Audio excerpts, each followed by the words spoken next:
So this is the paper that I'm doing, ladies and gentlemen. Yeah, it's this financial modeling and data analytics paper offered by CIFA, although most questions really are the same. You'll even get situations that I'll be able to show you where they repeat questions from FMDA in BDA. And of course, vice versa is true. All right. So and I would want us to start with question number 24. Question number 24. Question number 24. So question number 24, have you been able to open the paper, ladies and gentlemen? Have you been able to open this paper? Remember, I've shared it already. I've shared it already. So I expect you now to open the paper. We start doing this question right away from scratch. Right away from scratch. So I'm so sure that there is nobody, in this case here, especially the BDA students, I'm so sure they don't expect to be tested in a portfolio question.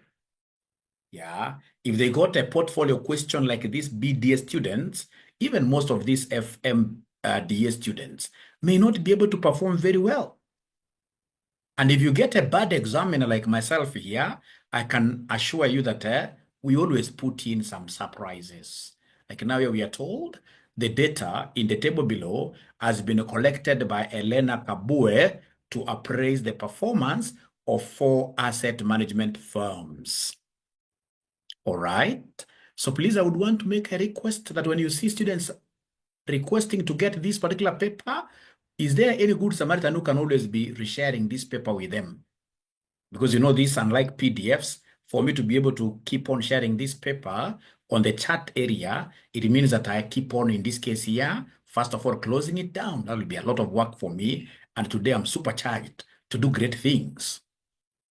But most of you will come to remember this man. They normally call me man from Maragua. I've never understood why, but that is what they call me out here, or the chief ninja, or the chief ninja. I would want you to remember this Mwalimu many years to come. That Mwalimu came and did 1 or 2 questions, and those questions were there in an exam. Like the students who did BDA last semester, unfortunately, they failed. They are here. You remember last semester, I only came for about 2 days. Towards the very end. And some of you called Mwalimu. It's like you knew this exam. Of course, I read books that these examiners use. All right. So like now you have a crazy question that I would want to do. So are we ready? Are we ready to do this question really? Are we ready to do this question, ladies and gentlemen? Are we ready to do this question? Yeah. Great. These guys are not ready. They're not even responding. These guys are not ready. They're not even responding. All right. So, ladies and gentlemen, then what I will do, I've been given data. I can see returns here. I can see beta. I can see standard deviation. And then they have given me the risk-free rate of a return is 3%. And then they want me to do something very easy. They want me to calculate the X post alpha, the trainer's measure, the Sharpe's ratio, and the M square. This is supposed to be M square. And then we rank the funds using a radar chart and identify which one you would select. Identify which one you would select. So then if I'm the one doing this kind of a question, I'll simply come and write down here risk-free rate. So I can see I have risk-free. I would want to have risk-free rate on its cell. So the risk-free rate, they're telling me it is 3%.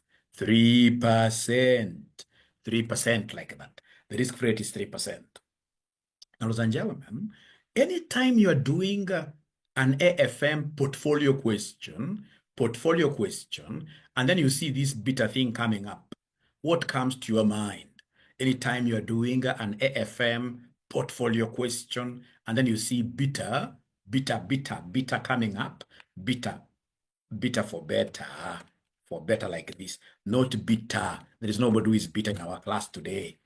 Nobody is beta. So anytime you hear over this beta, what comes to your mind? CAPM. Thank you very much, Brian. Minor, thank you very much. So then the very first thing that you're supposed to do, even without, in this case here, winking an eye, go straight away ahead and compute what we call the CAPM returns.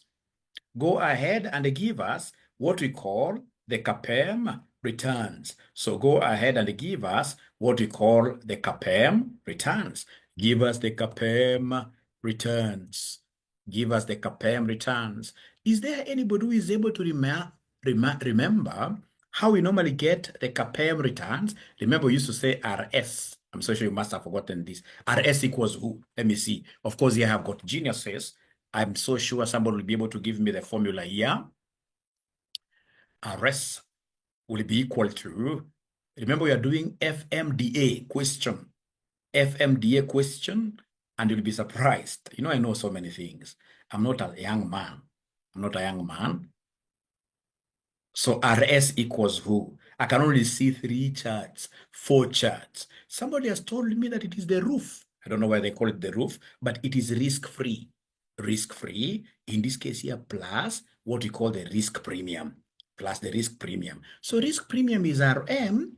So we have this one here is RM minus RF. Then I should be able to close the bracket like that. And then I should be able to say times beta, times beta, times beta factor, like that. And then, ladies and gentlemen, what I will do, I can see I have my funds. I have fund 1. I have fund 1 tab. I have fund 2 tab. I have fund 3 tab. I have fund 4 tab. Fund 4. I'm simply writing the fund there. And I would want us to get the 𝒂𝒂 returns, ladies and gentlemen, here. I would want us to get the 𝒂𝒂 returns. I would want us to get the 𝒂𝒂 returns there. And I'm now using the formula. I'm using the formula. So I will come and say equals the risk-free rate. I have it here. Risk-free rate of return is 3%. And that risk-free rate of return, ladies and gentlemen, will not keep on fluctuating. This one will remain the same. It will remain the same throughout. Remember, for any basket of securities, risk-free does not change and returns of the market do not change. Risk-free does not change and returns of the market does not change. So because it's a constant thing, what do? We lock. So F4 like that. We lock. Then we come and say plus. We open brackets. Returns of the market, ladies and gentlemen, returns of the market. Where are returns of the market? You can see these are the returns. This is fund 1, fund 2, fund 3, fund 4. The market index is here. So the returns of the market here, they are 7%. And what do you know about those returns of the market? They will never change. Returns of the market do not change. So in this case here, go ahead and lock them fully. So like that, lock. You lock fully. I'm so sure you guys know how to lock. Minus the risk-free. The risk-free, again, I'm encountering these, and we know that risk-free, there are no 2 risk-free securities. It's only 1 security that we shall be able to hinge on forever. So go ahead and lock it. Go ahead and lock it like that. Yes. In this case here, close brackets. All right. Times beta times the beta for fund 1. Beta for fund 1, my good students, beta for fund 1 is here. And remember, beta, I can't lock beta because beta is going to be different between these portfolios. It's going to be different between these securities. So beta, I cannot lock. Beta, I will leave it like that. And then, ladies and gentlemen, once I say enter, I have in this case here, this 7 point whatever, I should be able to come here really and check why is it giving me so many decimals percentage. Then these decimals, I mean, there are too many. I can kill them. Let me just leave it like that. Yeah, 7.048. And because I was able to fix these things very well, I can now go ahead and simply copy these to the right. Slowly, I simply pull this slowly up to fund number 4 like that. Great. So I have 𝒂𝒂 returns. Is there any student who could be having 𝒂𝒂 returns that are very similar to what Mwalimu has, 𝒂𝒂 returns for the 4 portfolios? Or is there a student who is saying that Mwalimu, this cannot come? I like such students. Mwalimu, this cannot come. I love those kind of students. I love them. Because when you go to your exam, get this question as a question number 1, and then you start cursing the day you were born.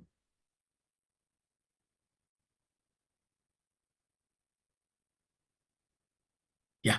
Philip is saying that his is different. There is a ninja who has just joined. Pardon, okay.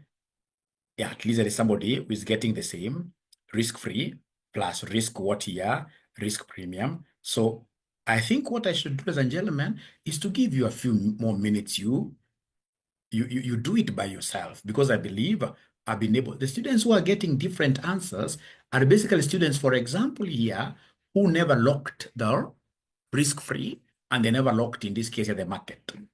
Even this one you must lock. The only one that is going to be free is the beta. Let me give you like 2 minutes. You try, in this case, you're doing this.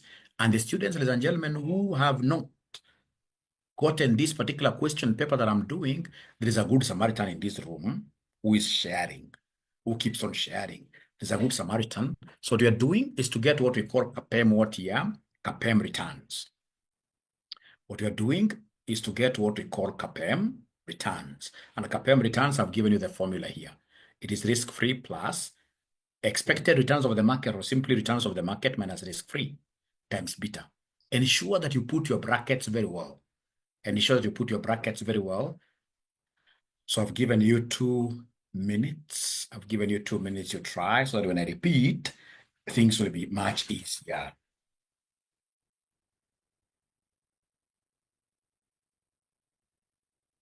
So please try to put in some effort. Try to put in some effort. Try to put in some effort. Try to put in some effort. I would really love to see you guys putting in some effort.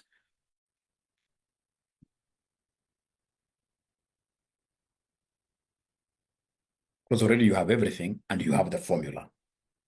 You have the formula. Yours is simply to follow this CAPM formula, which is a topic in advanced financial management, which in this case here, if I was given an opportunity like this semester, I will throw this question in your AFM, and I'm so sure students are so much used to NPV questions, WACC questions. Give people something new in an exam.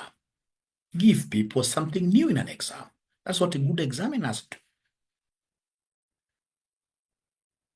That is what good examiners do. So upon repetition, is there now somebody who has been able to get those numbers? Is there somebody who has been able to get those numbers that Mwalimu has there? Anybody who has been able to get those numbers that Mwalimu has there? Anybody who has been able to get those numbers that Mwalimu has there?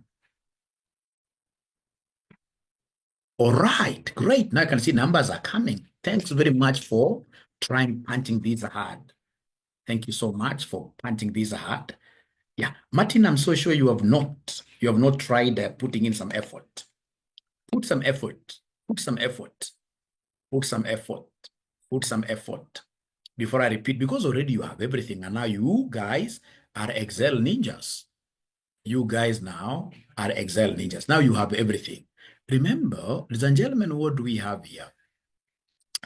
We have here our 4 funds. And these funds, you can see they're here, right? Fund 1 all the way to Fund 4. And then we have a market index. So what do they want me to do? They want me to give them the CAPM returns. So the only thing I've done, I've simply come and put risk-free rate here, which is 3%. I've been able to extract it from here, 3% here. And then now I've remembered the CAPM formula. How do I get CAPM formula? It is risk-free. Risk-free is constant. If it's constant, it must be locked. Do we remember how we normally lock parameters? To lock parameters, we normally press F4. So do you have the dollars coming?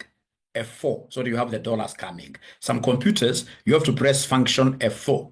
Some computers must press function F4. So then I'll be able to repeat, ladies and gentlemen, here, priority first. Now that you guys have been able to put in some work into this. Now that you guys have been able to put in some work into this. So remember, this is the formula that I'm following. So I'll come and say equals. The first one is risk-free, which is this 3%. And risk-free is only one return. So the risk-free has to be boxed, has to be fixed. So to fix this, it is F4. So you can have those $2. And then you add the risk premium. So you say plus, shift, plus the market return. Before market return, remember we have brackets. So plus, remember this is the market index, right? Market index. And you can see the first row is a row covering our returns. So you can see the market return, market index return, which is simply the market return, RM, is this one.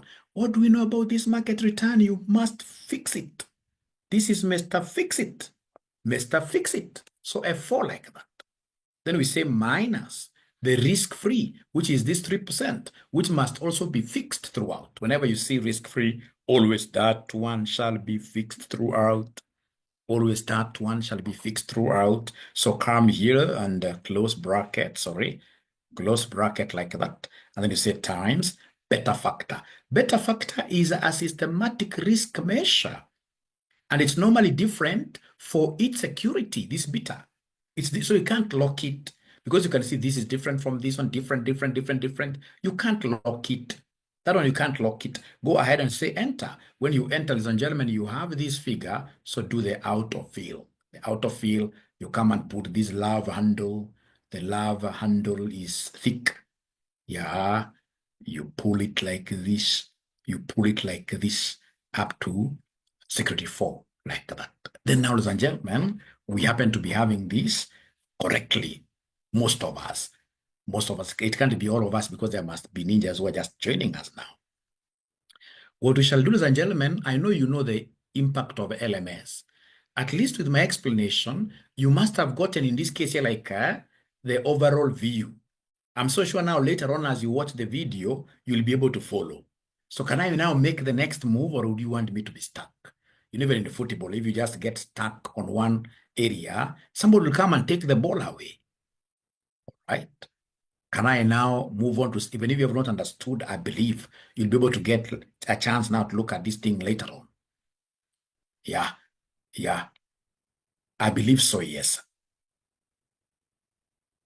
Can we lock the beta? No, for RF, yeah, good question. For RF and RM, just lock everything because they never change either down or this way. They never change. Those two never change. So, ladies and gentlemen, then I will be able to move now pretty fast. What have they asked me to do? What they have asked me to do, my good students, in this question, my good students, is to calculate alpha value. And I'm so sure there must be a ninja who has forgotten the formula of getting alpha. I love alpha.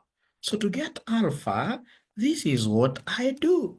To get alpha, I will always take, in this case here, the returns given of a security minus the 𝒂𝒂 returns. Minus the 𝒂𝒂 returns like that. That is how I will get alpha. All right. So in this case here, come here, say equals for the first security. We can see the first security, the return is here. The return is here. You say minus the 𝒂𝒂 return, the one that you've just obtained, the 𝒂𝒂 return, minus the 𝒂𝒂 return, this one.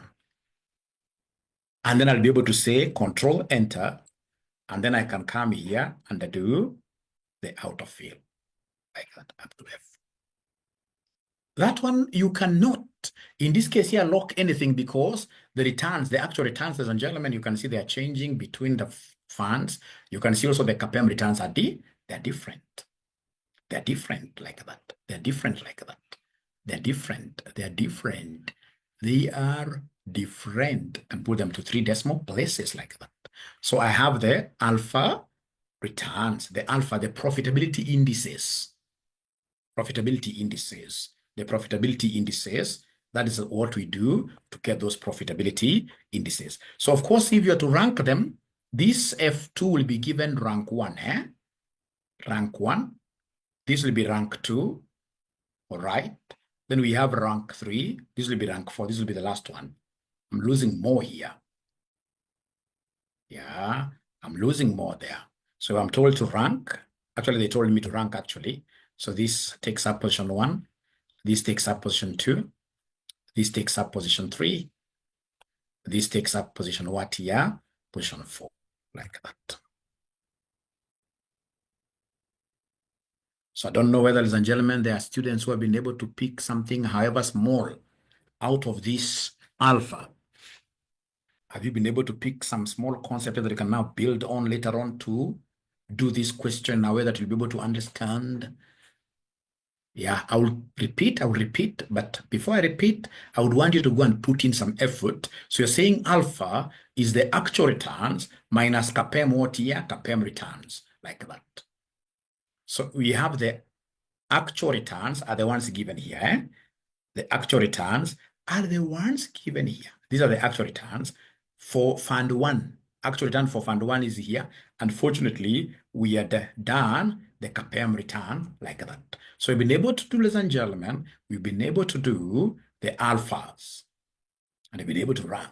So go ahead and do the second question. The second question, they want us to give them the trainer's measure, trainer. So please come here and give us trainer's coefficient, like that, trainer's coefficient. So remember this one, we call it the TC, we call it the TC, trainer's coefficient, like that. And if you can remember very well, ladies and gentlemen, for us to get the trainer's coefficient, what do we normally do to get the trainer's coefficient? It's very, very easy. Trainer's coefficient, we normally use beta on the base. And to get this trainer's coefficient, what we normally do, ladies and gentlemen, is there somebody who is able to remember the formula of trainer's coefficient? Let me give you a minute. Anybody who is able to remember the formula of trainer's coefficient? Let me give you a minute. Trainer's coefficient. Trainers, thank you very much, John. You must be the best. You must be the best. Trainer's coefficient, I'm giving you guys 1 minute to see whether there is any ninja who will be able to give us, the formula for getting trainer's coefficient. Let me see whether there is any ninja who will be able to give us the formula for getting trainer's coefficient. Do we have such a ninja?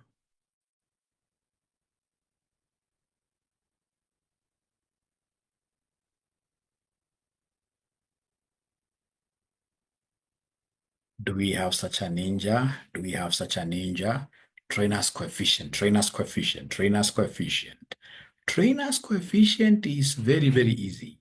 The moment I'm able to remember that trainer's coefficient, we are basically using beta factor to measure risk. We use beta factor to measure risk.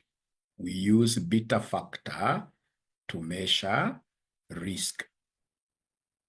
We use beta factor to measure risk. Then you are done. The moment you remember that, you are done. The moment you remember that, yeah, thank you very much. I can see these ninjas already have the formulas. Thank you very much. Thank you very much. Thank you very much. Ladies and gentlemen, those ninjas are very correct. Anytime they want us to give them trainer's coefficient, in this case here, this is how we do it. So bracket. So you take the returns of the security provided, right? You subtract RF because you want, in this case here, to get what we call a risk premium, all right? So this risk premium is the one that will come and divide by beta for the security. You divide by beta for the security, for each security. All right, so please come here.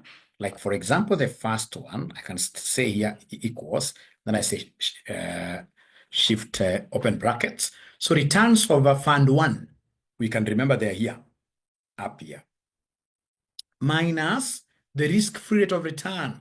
So what should I do with this risk-free rate of return, my good students? Given that they will never change, what should I do to them?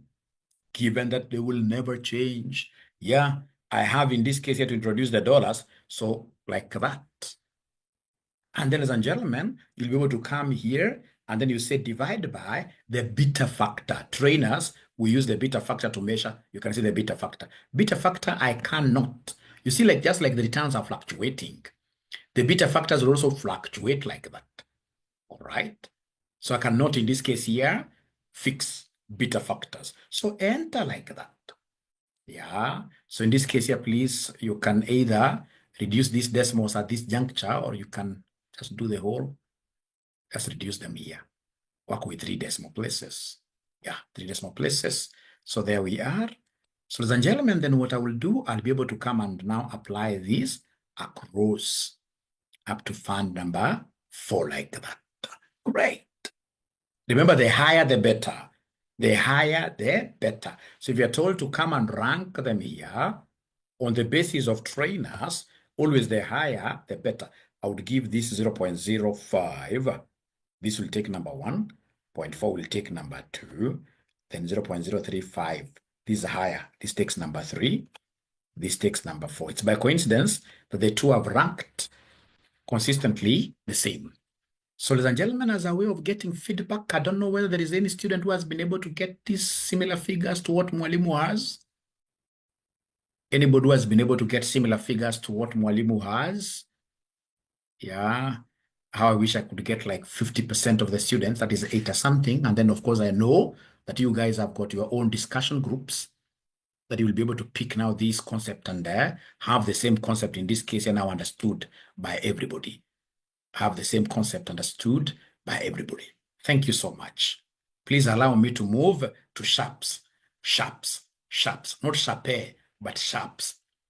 So for sharps, is there somebody in this case here who is able to give us the sharps formula?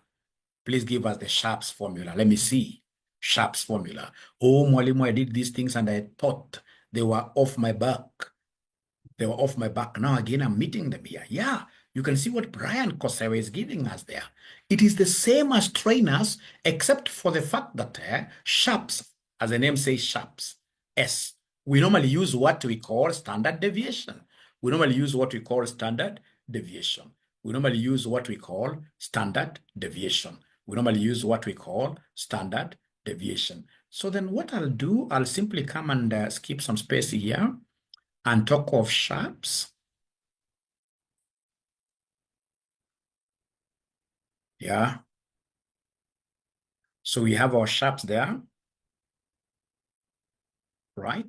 Then I come and write for this examiner the sharps coefficient. Sharps coefficient. So sharps coefficient like that. I know it's about the premium. So I'll start with brackets. RS minus RF minus RF. RS minus RF. I close brackets, but this time around, I'll say divided by standard deviation. You can even write like that in an exam. Divided by standard what here? Deviation. And then you start doing your thing here. So come straight away. Equals. Because it's Excel, you must start with equals. So you say open brackets. So do we have the returns of Fund 1? Do we have the returns of Fund 1? Oh, yes, we do. The returns of Fund 1 are here. Minus, ladies and gentlemen, in this case here, the risk-free is here. And risk-free is ever constant. I have to lock it, you know. So lock it like that. Come here, close brackets. Then you come and say divided by, ladies and gentlemen, the standard deviation. So come here and say divided by the standard deviation, which is here, like that. So this standard deviation, remember, I can't lock it up because I can see standard deviation is different between. So straight away enter. And once you enter like that, it doesn't look in this case here very nice. So go ahead and in this case here, just go home here. This thing is blocking me. Go home here. Yeah, here. Of course, there are those shortcuts you can use. Let's be very consistent with decimal places here. So remember, what have we done, ladies and gentlemen? We've taken, in this case here, we have taken this 6.45%, subtracted what here? We've subtracted the risk-free 3%, and whatever we have obtained, we have divided by 2.74. 2.74. Let me just see something here.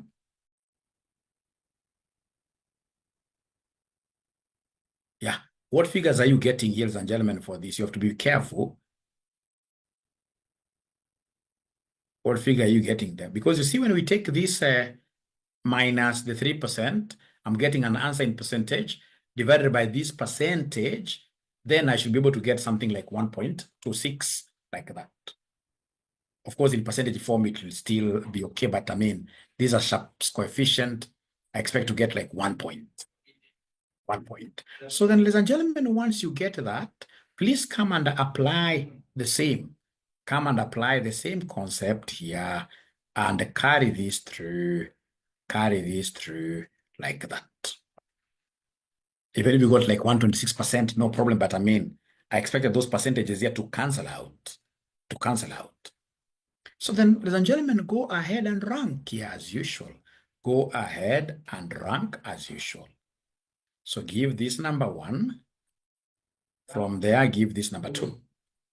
Give this number 3. The higher, the better, remember. The higher, the better. Remember, the higher, the better. So up to there, ladies and gentlemen, remember mine is to give you pointers because now 𝒔𝒈𝒐𝒊𝒏𝒈 has raised her hand up.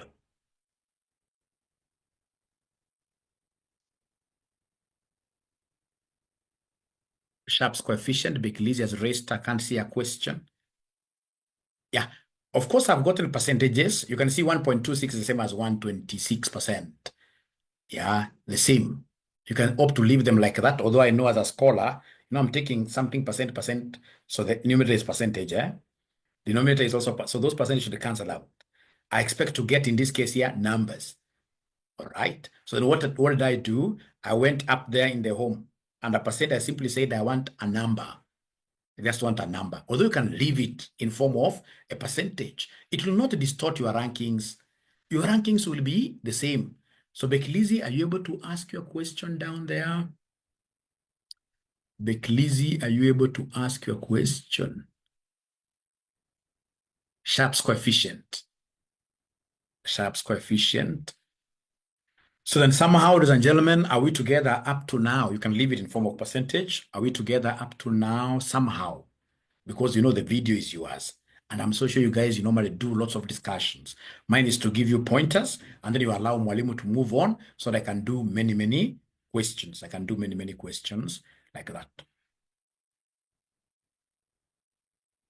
I'm not trying to say that you should not ask questions. You should ask them, but I'm so sure with the number that we have here, if we address all your concerns, it will be an international disaster. And yet you guys have given me a target. You guys have given me a target.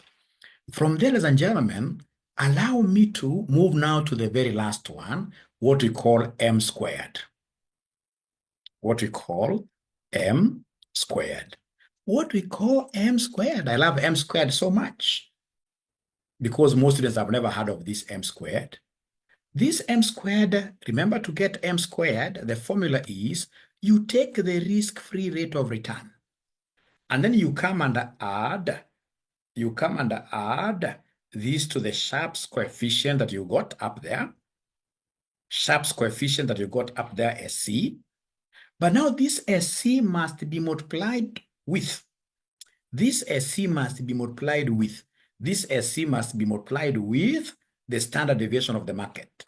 Standard deviation of market. Of market. This one, you never got it even in financial management, advanced financial management. You are getting it in BDA or Fmda, serious papers. You take the risk-free rate of return. You take the risk-free rate of return. You add the Sharpe's coefficient to it. But this Sharpe's coefficient must be modified slightly by us multiplying it with the standard deviation of the market. So like now in this question here, if I do, I should not have said equals, sorry. I should not have said equals because I was just writing the formula, yes. All right, so come here, ladies and gentlemen, let's apply this. So we say equals, we have our risk-free. So with this risk-free must always be locked up. So this risk-free, I'm locking up risk-free. Then, ladies and gentlemen, I come and say here plus, so I'm following the formula. The Sharpe's coefficient, fortunately you have it, Yeah, Sharpe's coefficient, fortunately you have it here, all right? But remember that this Sharpe's coefficient must be multiplied with Sharpe's coefficient. Don't lock it. Don't lock it. You come and say multiply this by, in this case here, the standard deviation of each, not each, the standard deviation of the market. So look for standard deviation of the market. Standard deviation of the market is only one. Standard deviation of the market is only one. It shall not fluctuate. The market parameter is a constant thing. You shall not have it fluctuating. So in this particular case, lock that one. Lock that one. So in this case here, F4 like that. And then now you should be able to say enter. All right. You should be able to say enter. You can see you're getting a very, very bad number. All right. You can either decide to leave it in form of percentage like that, but that is really a huge number. That is a huge number. If I'm leaving it in form of percentage, no problem. Then come and at least cut. Then come here, ladies and gentlemen, and basically, so control enter, come here, basically, copy this to the right, like that. So you have it like that. The higher, the better. So I'm so sure perhaps if you use those big percentages, you're getting 653%. I mean, it doesn't matter. It will not distort your rankings, remember. It won't distort your rankings at all. The higher, the better. So this takes up position 1. This takes up position number 2. This takes position number 3. This takes up position number 4. When I'll be doing the radar graph is very, very good in terms of capturing this kind of arithmetics here. You know, you may not get this M squared very correctly in exam, but if you get like these 3, you get like a CAPM, you have alpha, you have trainers, you have sharps, you're a very, very good student. You're a very, very good student. Because remember, in FMDA, in BDA, you don't need 100%. You just need something here and there. And then most importantly, you need confidence. Confidence is what you need most. Otherwise, in an exam day, for those of you who have ever attempted these exams, this is the time when your machine refuses to power on. Yeah. And things in this case here seem to be going south and south. Very unfortunate. And in most cases, there's nothing wrong. You are simply scared. So we need to know how to manage our fear, our butterflies in the stomach. Yeah.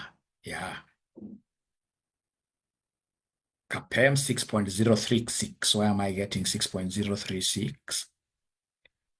Minor would want us to repeat, but minor, if you don't mind, is it possible you rewatch this video slowly later on at your own time? And then if you're not able to do it, perhaps you can give me a call or even your friends. Yeah. Is that okay, minor? Please don't take me that I'm rude. I don't want to answer questions. No. Yeah, because also what I've discovered with this subject, that concept of you guys getting a chance to rewatch the videos, and then even as now repeating after I've watched the video and tried, in this case you're doing by your own, it makes everything in this case you're very okay. It works magic. It works magic. Otherwise, if I'm me and I keep on repeating like 10 times, you will not be able to. This is something that we must learn to roll together. So can I move on to the next concept, ladies and gentlemen, somehow? The essence of ranking, Nancy is asking a very good question. Why should we rank them? Remember, portfolio management, you may not be able to have a lot of money. All right? You may not be able to have a lot of money. You have 10 million, but you have 30 projects in your head you'd want to execute. So see, you rank so they can be able to know, like, I'll now execute projects 1, 2, and 3. Projects 1, 2, and 3 to be able to accommodate. Yeah. After all, Nancy, the examiner told us to rank, The examiner told us to rank. The examiner told us to rank. All right. So you can see here, Sharps and M rank the funds using a radar chart and identify which one you do what year, which one we select. You'll have to forgive me. I'll do this radar chart in my next class. I'm not doing it today. I'll do it in my next class. Today, I'm so seriously looking at crunching these numbers. So I go to part B now with your permission. So part B is a very, very easy question. So part B, ladies and gentlemen, you can see they've given me a big table here. And then they want me to assume that you want to appraise the capital investment at 10%, 15%, and 20% interest rate, compute NPV, compute IRR and payback period, develop a combo chart for the cash flow Annual as well as what here? Cumulative. All right. So where do I start from? This was a good examiner. This examiner has given me actually everything. All right. He has done for me everything. He has done for me everything here. He has done for me everything here. So if I'm the one doing this, I'll come and copy this cash flow. He has done the cash flows for me. Control copy. I paste them somewhere. Allow me to paste them somewhere. I paste them here. I'll paste special and I will transpose. Oh, why is it behaving? Oh, it has a formula. No problem. It has a formula. It has a formula. Not a problem. Okay. Not a problem. Let me just do it the way it is. Let me just do it the way it is. So then if I'm the one doing this, what are the key low-hanging fruits really here? The very first thing that I will do in this kind of a question, they want me to give them NPV at 10%, 15%, and 20%, right? Yeah.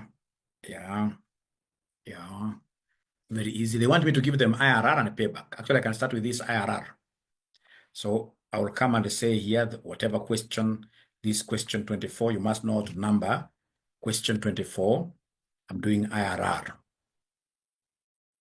So I'll come and say equals low-hanging fruits, IRR. It is here. Remember, under IRR, you don't discriminate. Under IRR, you'll pick all the cash flows, not cumulative, but all the cash flows here. So IRR, you pick from here. Like that, everything. Press enter, like that, 24%.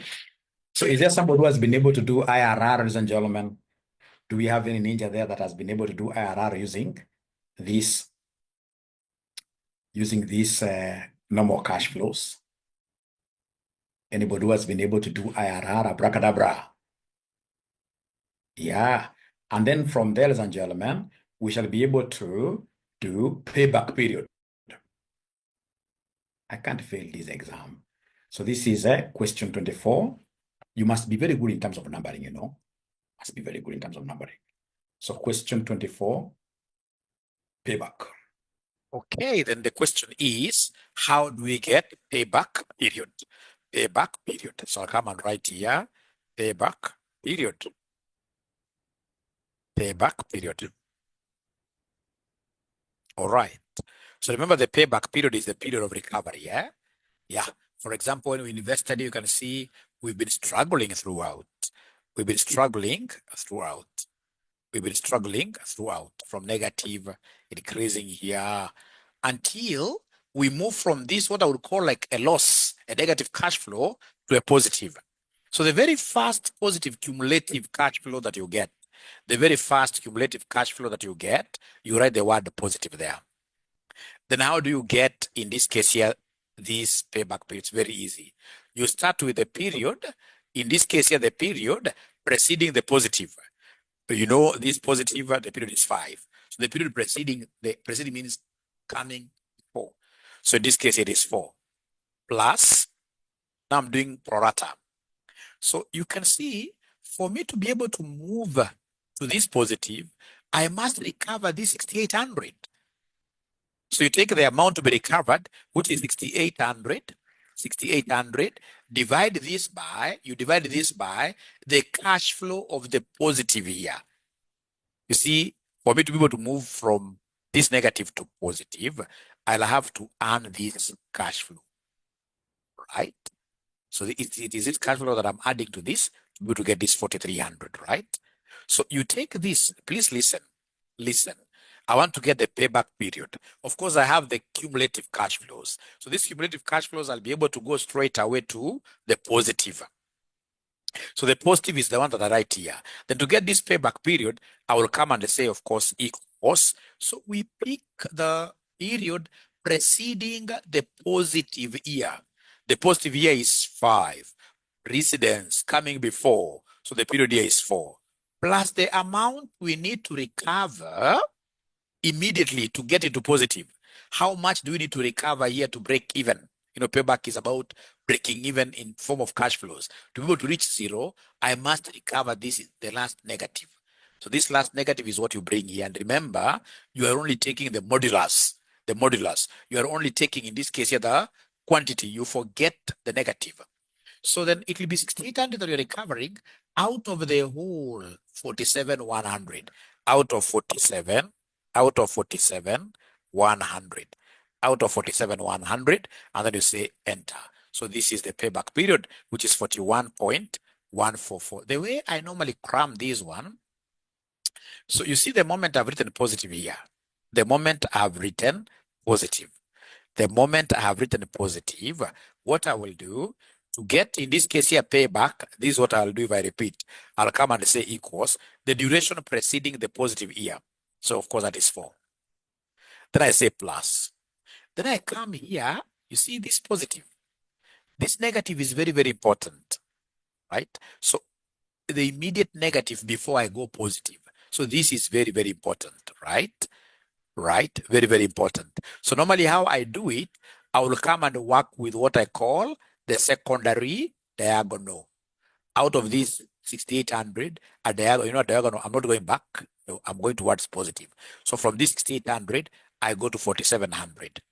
So then this diagonal, I'll start with the one that is negative, but I assume it's positive. So diagonal, so I take 6,800, I say divided by the you know how the diagonal moves, eh? I hope you're able to see. So in this case, you divide by 47, 100. 47, 100, like that, I get. So I hope this is helpful, and I take this opportunity to wish you well as you also follow the other part of this particular question. All right. So then you'll have to allow me to come here and do the NPV now. Let me do the NPV. So now I'm doing the net present value. Let's do the net present value.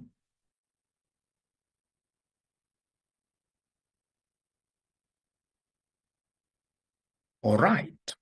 So net present value, they've given me the cost of capital. So which cost of capitals are these? So we have here 10%. They have specified, right? They have specified. Cost of capital, they have specified 10, 15, and 20%. 10%, 15%, and then we have 20%. All right, so they want me to come and give them net present value here. Net present value there. Now, this net present value, can you try, in this case here, computing it yourself using this equals NPV? Equals NPV. Try computing it yourself using the equals NPV. This one here, equals NPV. Try doing it yourself. This question was an interesting question. They never gave us time 0. They never gave us time 0. They never gave us time 0. They never gave us time 0.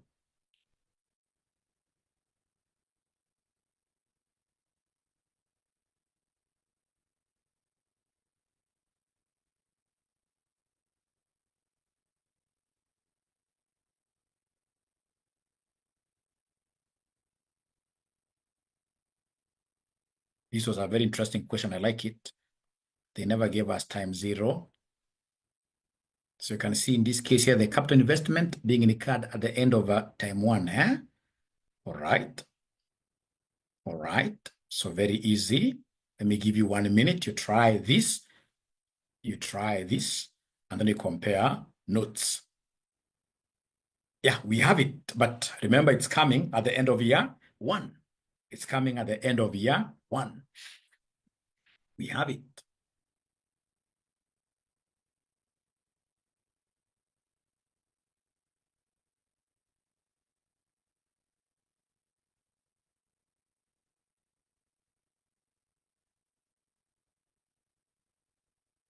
So 2 minutes. as I confirm what those ninjas are saying. But I can confirm later. Why should I trouble now to confirm these things? And we still have a lot of time to the exam.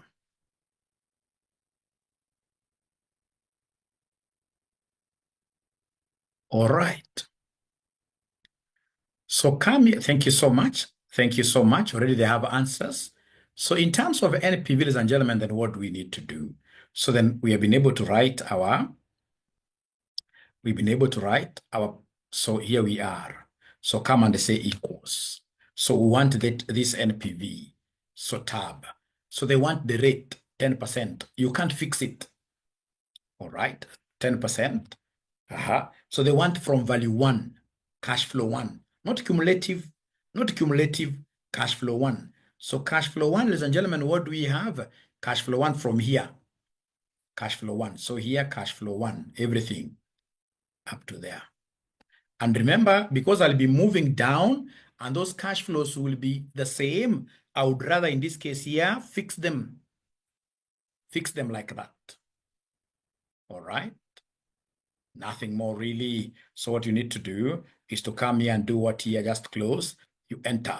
So you're getting this as your NPV for 10%, NPV for 15%, and NPV for 20%. So is there somebody who was able to have these NPVs really like this? Anybody who was able to have these NPVs like this?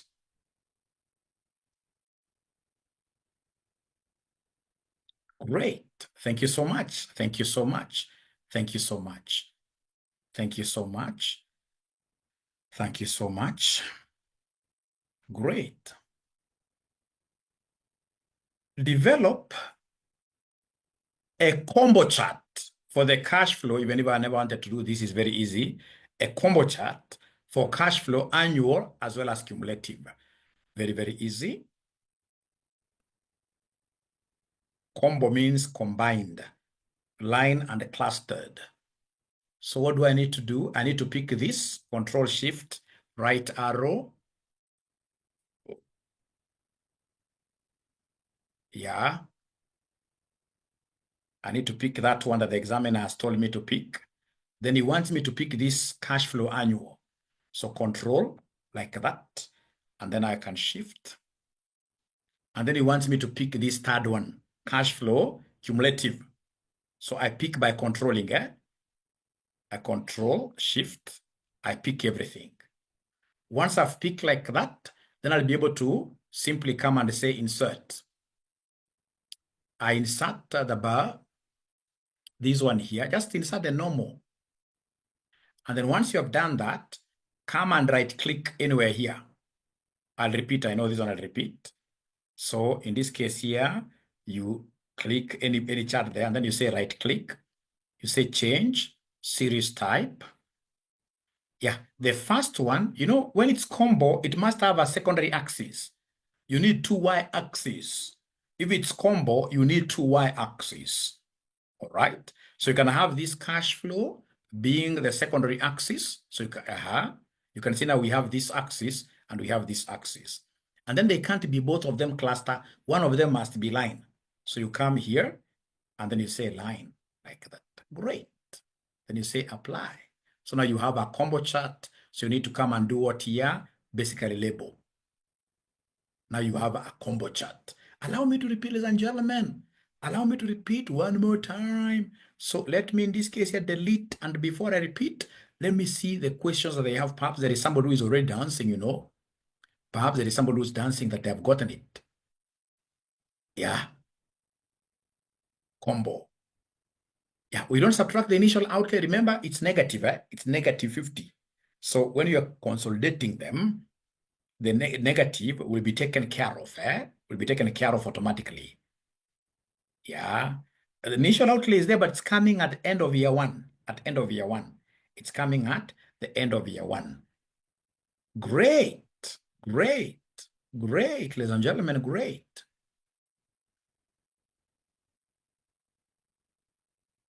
Yeah. And I hope you guys have these solutions. These solutions are very, very, they are very, very important. These solutions are very, very important for you, especially now that you're revising, you know. So like this one, the NPV is very, very important. Yeah. And you can see in this case here, the combo graph. Combo graph. So can I repeat this concept of combo graph, or are you okay? Combo means combined. Can I repeat it one more time, or are you okay with it? Can I repeat one more time? I repeat, Okay. All right. So I know the problem. I know the problem, and I know the problem very well. So then what you could do, because I know your problem, you come and take whatever you want to. So you can come here and I highlight this number 1. Highlight the whole of it. Highlight the whole of it. Say control copy. Come and paste it somewhere.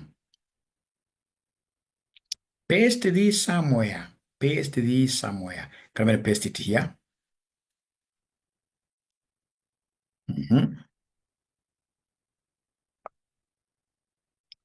Pick the second one, because I'm so sure this is what... So control copy like that. See? So it has a formula, so control C. It has a formula. Let me just take the numbers alone. Okay. So please copy down whatever the examiner wants you to draw. Let's see. All right. So come again here. Like that. Great. And then now come and highlight everything on this table. Highlight everything on this table.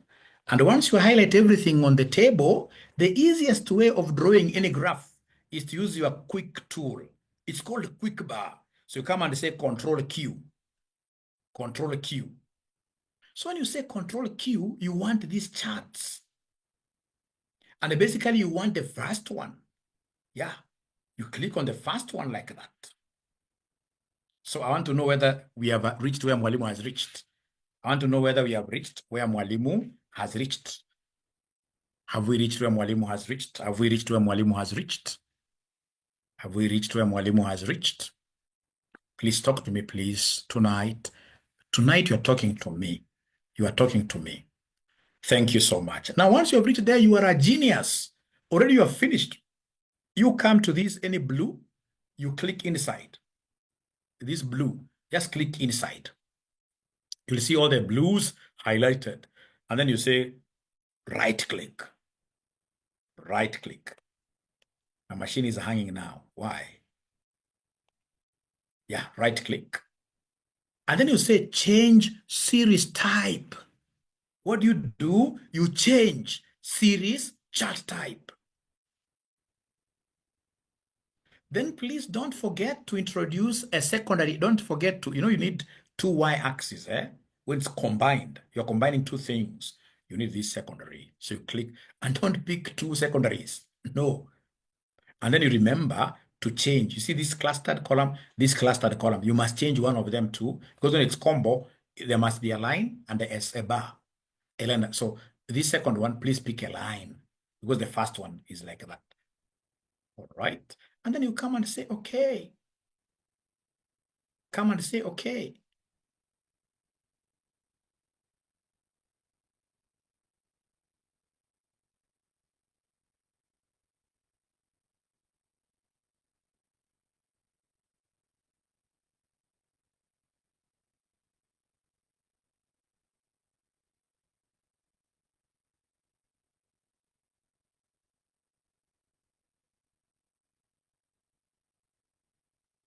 All right. So we have our combo cash flow and the cumulative cash flow chart like that, and you are done. You are a very good student. You are a very bright student, trust you me. You're going to see places. You're going to see places that you've never seen before. So long as you watch this video almost immediately. So is there now somebody who has been able to do that? Thank you very much.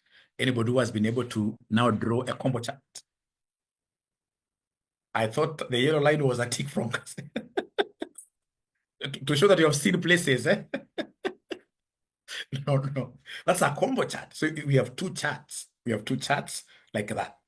We have two charts like that. All right. So can I go to the next concept, ladies and gentlemen? Can I go to the next concept? And we're going to finish in the next. I can see students who are dropping. Who should drop from? Who is this who is dropping from Walimu's class? That will be very, very bad. I display my chart, okay.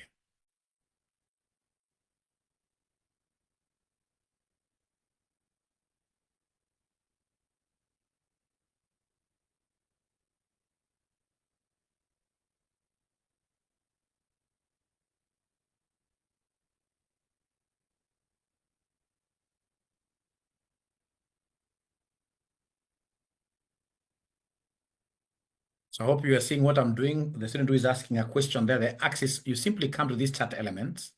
So the chart elements, you click chart elements, and then you tick this axis, eh? Yeah. And then now you should be able to do what here? You should be able to, once you click on this, you're able to see your axis here. All right. So the first axis could be the cash flows. And then the second axis, ladies and gentlemen, here will be the cumulative cash flows. Thanks for asking that question. But even if you don't label them, how many students do you think in Kenya will be able to even remember it? Very few students will remember that. You are very good. The moment you reach here, you are extremely good. Extremely good. Extremely good. So can I go to something different, ladies and gentlemen, in the interest of time? Remember, time is not on our side. After all, this video is going to be yours. This video is going to be yours. This video is going to be yours.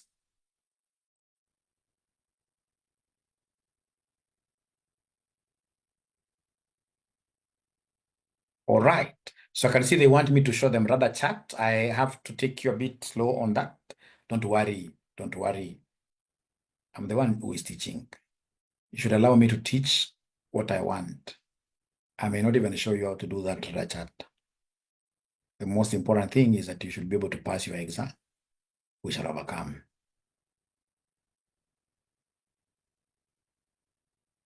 All right. Ladies and gentlemen, can we kindly go to this question number 23?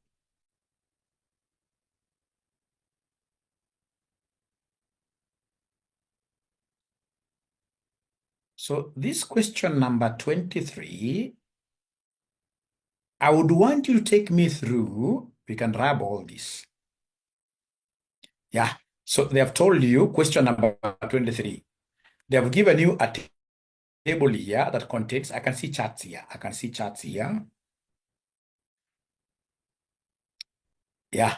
They're laughing here. Those who are laughing, of course, they know I've taught them before. You must learn to trust this ninja. Learn to trust this ninja.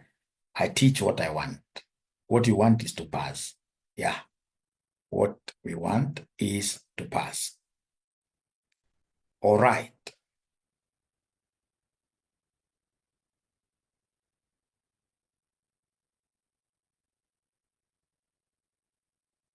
We are overcoming.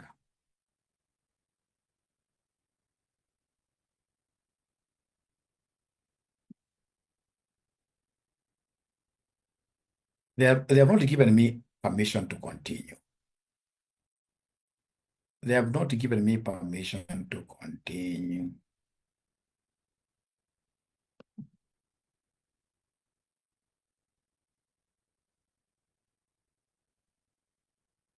They have not given me permission to continue.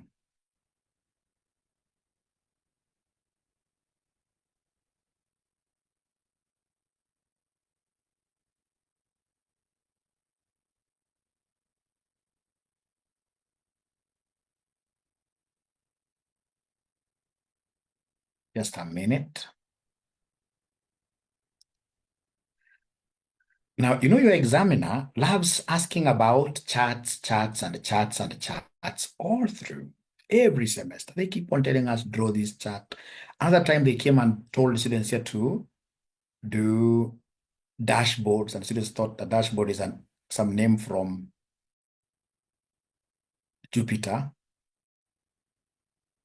they never remember that just a dashboard is a summary of things. And the best way of summarizing things is to draw what here? To draw a chart.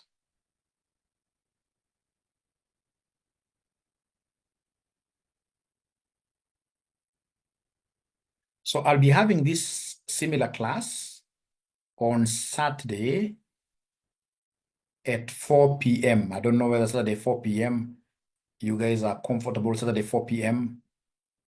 Are you comfortable with Saturday 4 p.m.?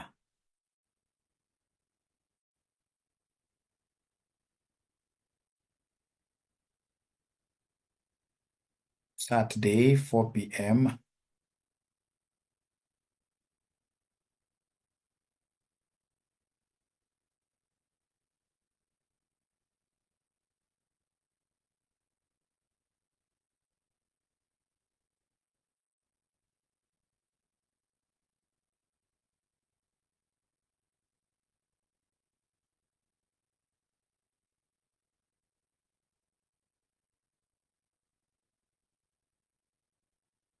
We shall overcome.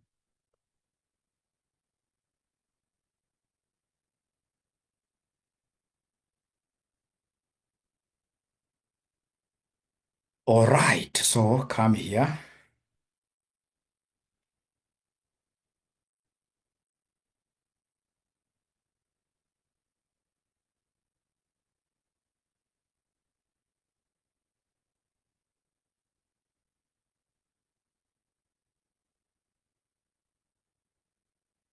So there's another document that I'm sending to you, ladies and gentlemen, right now, which I would want you to use now. I want you to use this document that I'm sending, Saturday.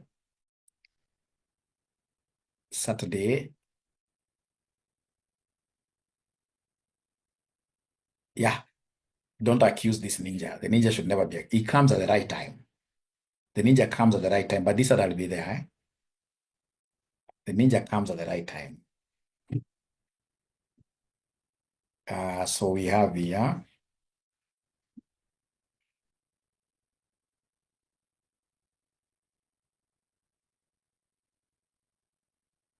So please open up, yeah, open up these, oh, they want 8 p.m. Saturday, yeah, because maybe some of them could be in church.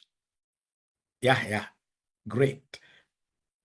So this one, RCM2. RCM2 is the one that I want you to send to WhatsApp very fast. RCM2, game time.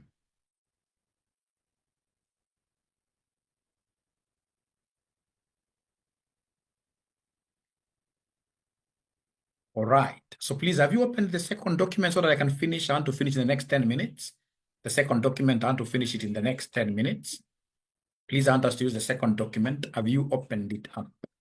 Have you opened it up? Have you opened the second document? Great. Please help somebody there by sending that document on WhatsApp.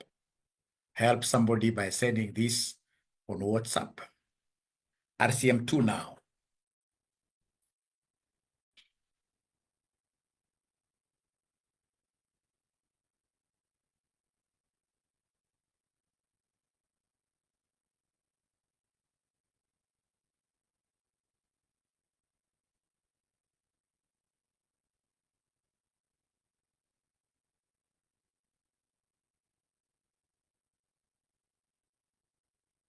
And then when you open this RCM2 document, go to question number 23. Go to question number 23. Question number 23. I'll tell you what I've done to this question, and then you see how examiners can be malicious, How examiners can be malicious. Are we there, ladies and gentlemen? Question number 23. So this question number 23, you are provided with the following information for various pension plans. They've given us a genius of an investor here who is investing in equities, etc., the current allocation, what the regulator's limit is. Remember, in most cases, in terms of investments, we are normally regulated a lot. We have what we call investment policy statement. You know, you need, even yourself as an individual, you need an investment policy statement. And I believe all of us here, we have investment policy statements here, our individual. Yeah. So you can see individual pension plan asset allocation. We can see the balloon pension asset allocation. We can see Mwalimu pension asset allocation. Live loves Walimus. It loves us so much. Then we have Kampuni staff pension scheme. So they want us to develop a chart for each pension scheme that compares the current allocation clustered column with the current regulator limit line for all the pension schemes, providing a title for each. Use a secondary axis for the current allocation. A combo graph again. Same paper, combo graph. So this is very, very easy. What I will do, they simply want me to come to each one of them. So like this, I highlight these one up to where they have information. Once I do like that, I say Control Q. I say chart. I pick, in this case here, clustered. So I'm picking clustered here. No, I don't like that. It's not very good. No. No. Not very good. Let me try again. So control, in this case here, Q. All right. So we go to charts here. So you have this one here standing, better, very good, like that. I like combos. Combos are very good because I'll come and click on the blue one. I right click. I get free marks, change series type.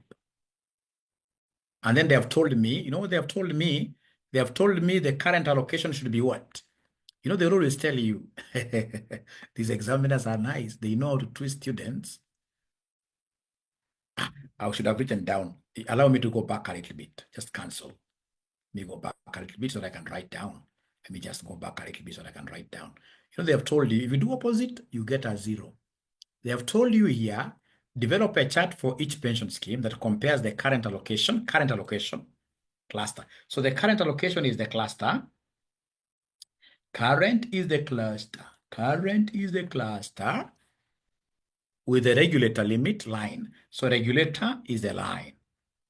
Regulator is the line for the pension schemes, providing a title for use a secondary axis for current. So current allocation again, we use secondary axis. So then no problem. Now I come, I highlight slowly as I smile in an exam. As I smile in an exam. No.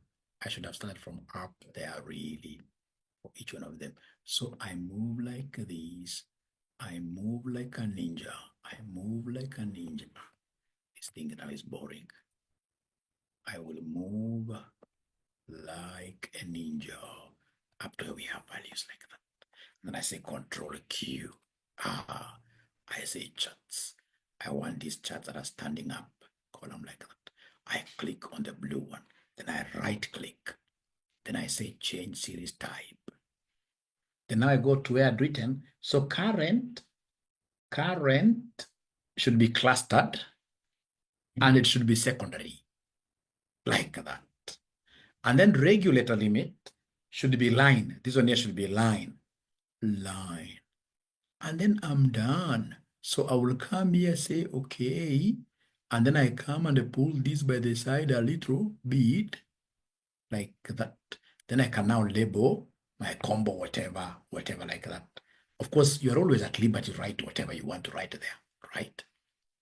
Those chart titles, right? So is there any ninja that has been able to do exactly what Mwalimu has done? Do we have any ninja that has been able to do exactly what Mwalimu has done?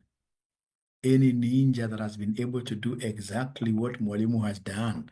Great. So let's go to the second one. Alafu nitakupatia stories. Nitakupatia stories siku hizi. Nahitaji nikupatie story poa. Story poa. Enda kwa the next one. Kumbuka umekuambia you label, like now this one, the chart title actually you cannot, not just, the chart title here should be individual pension plan, asset allocation. So individual. Just individual pension plan asset allocation. Full stop. So you go in this case here to the next, the balloon. So this balloon, remember, they don't want you to draw a graph of everything. They want current allocation regulator limit. So come here, highlight like this. No. Highlight like that. Say Control Q because you're doing things quick. Charts. Then you come and say clustered column. I love this blue, a small one. I'll come here and right click. Then I say change series chart type. Then I remember what I've written, current, cluster, and this should be secondary. So many guys confused when you're marking this. I'm telling you, if there is a paper that is easy to mark at CASNEB, it's BDA, because people write nothing. So it's very easy to just put wrong all over, and then you get your mark money for the script. So regular limit should be line. These should be line. These should be line. All right. And you say, okay. Then you come and write the title here.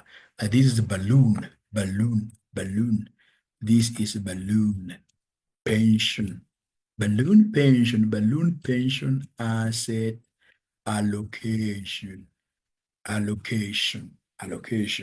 Enter like that. All right. Then you go ahead and do the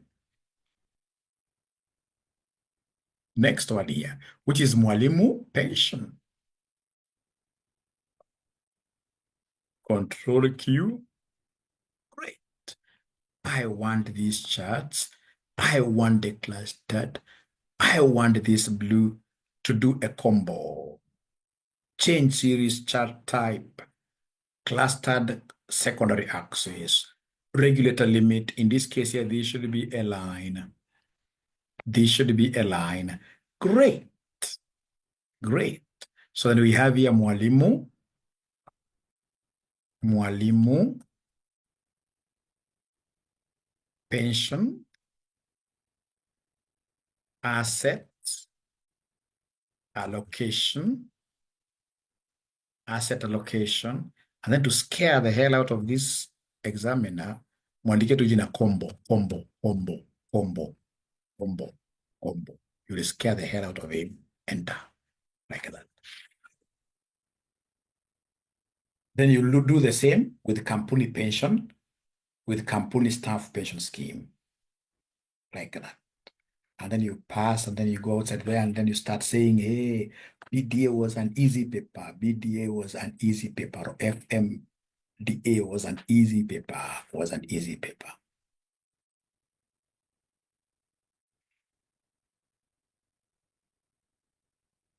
So then I wanted to show you this one is very, very good. This one is very, very good, but let me reserve. You can't do everything on day one, everything. No, you must reserve the best for another day. This is actually what I came to do here. Actually, the other questions are not even prepared for them. What are the prepared, ladies and gentlemen, to come and do for you is this question of forecasting. This is a very, very important question for you. Oh, I forgot something, but I think even that one that I forgot, yeah, I should be able to mention it next time, because you see, like the original question paper, your examiner, like now here, but I should be able to mention this when I come next time. I mean, I cannot teach everything at the same time.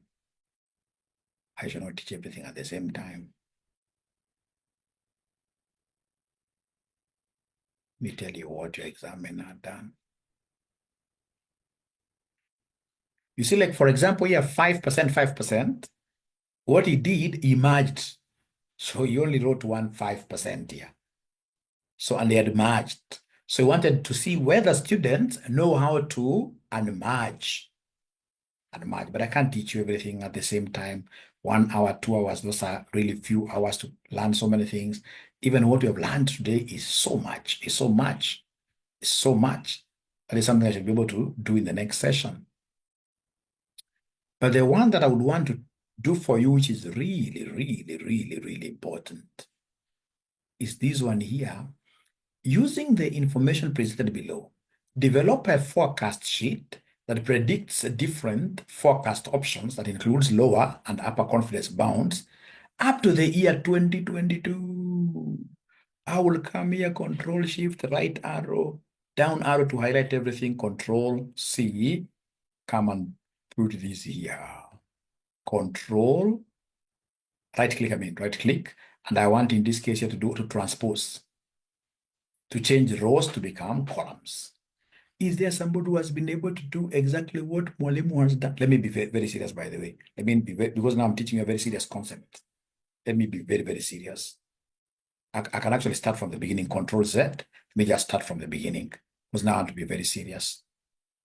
I'm now teaching you a very serious concept. Very serious concept. So please ensure, ladies and gentlemen, that you have highlighted the whole here. Ensure that you have highlighted the whole thing, and then you copy, and then you come to here, you say right click, and then you say you want to transpose. You can see this one here, changing rows to become columns. Transpose, like that. And then now they want you to forecast. Which years do they want me to forecast? They want me to forecast up to 2022. Up to 2022. So whenever you're told to forecast, this is very, very common. If I was an examiner, I would test it. I would test this one, 2021, and then we have 2022. 2022, like that. So you come and create a column here for forecast. Forecast, like that. So remember, you are forecasting from here, eh? Yeah. All these are the old numbers. So you are forecasting from 2020 onwards. So when you are forecasting, you could either use regression analysis or use the forecast function. If the examiner does not want an equation, like now this examiner does not want anybody's equation, the one of y equals a plus b, blah, blah, blah, blah. If he doesn't want that equation, then we shall always use the forecast function. Always use the forecast. This one that you are seeing down here. Always use the forecast. So this forecast, they want me to give them the X, the current time. So which time do you want to forecast? You want to forecast 2020. And then you come and say, comma, then we have the known Y's. Remember, Y will be, and a time series, these values here will be the Y. The time will always be the X. So the known Y's are these ones here. So you come, I'll repeat this. You'll come here and highlight this column up to here. Whenever you're forecasting, anything that is known must be fully fixed. Anything that is known must be fully fixed. Anything that is known must be fully fixed. So you come and fix this one like that. What have I done? Ah, it's there, yes. And then you come and I'm following these parentheses, known X's. The known X's are now these ones here. So you highlight up to there. And then, ladies and gentlemen, what you'll do always, anything that is known, whenever I'm forecasting anything known, I must always fix it. Mr. Fix It. Fix it live, like that. Close brackets, like that. And then you enter.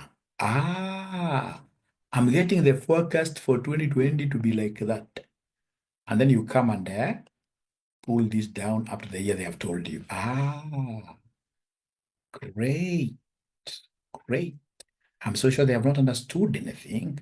Allow me to repeat again. Control Z to undo. Control Z to undo. Control Z to undo. Control Z to undo. But before I repeat, let me see what these ninjas are saying. These ninjas. Oh, already they have answers. Already they have answers. I like that. That's very, very good. I like this. Perfect, yes. But again, remember, the forecast that we normally use is not that one. The forecast that we shall always use, ladies and gentlemen, is this forecast. Good, I've seen you already know that. The forecast we shall always use is the first forecast. The one that has got exponentially smoothed forecasts. Exponentially smoothed forecast. This one here. ETS, exponential. This is really, really what I would want you to, of course, you'll see slightly different values, but we shall always use the ETS for prediction purposes. And ladies and gentlemen, I would want us to stop here. I should not teach as if there is no tomorrow. There is a tomorrow. There is a tomorrow.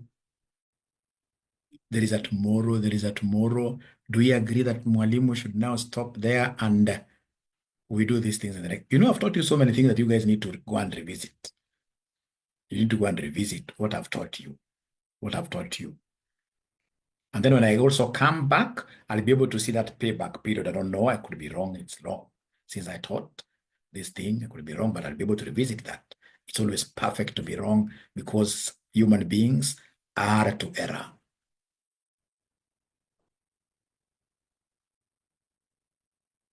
We shall overcome. No, I want to disappear now. Mary Mwanza, I will. Nancy, why should we finish everything?